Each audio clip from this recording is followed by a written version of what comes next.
I'm Rachel Abbott, and here are some of the stories making the Evening Standard's front page. When the public needed us most, the government failed. Thousands died needlessly because the government fell disastrously short of what was needed, Dominic Cummings said.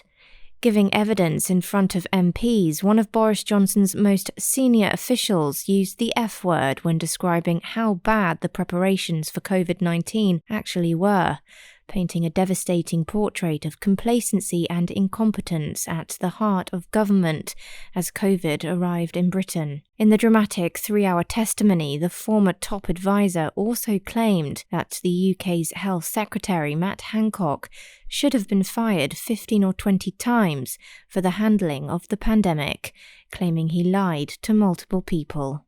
Meanwhile, the number of patients with COVID being admitted to London hospitals has increased by 22% in the last week, but remains at barely a trickle compared to levels at the peak of the second wave. The number of cases diagnosed is up almost 10% to 1,918 in the 7 days to last Friday. Hounslow has been responsible for about 7% of the capital's new cases, a total of 135 in the most recent week, but its numbers have been falling slightly.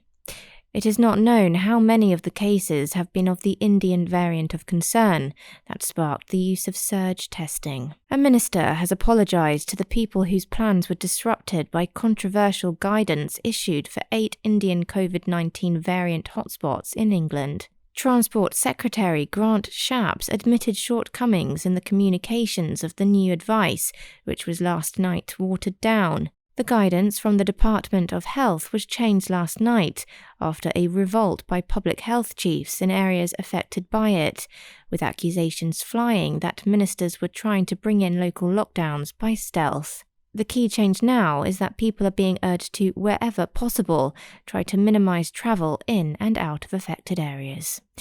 And finally, William and Kate have been out having a laugh on the beach, donning crash helmets, trying out land yachting, which is basically like surfing on land.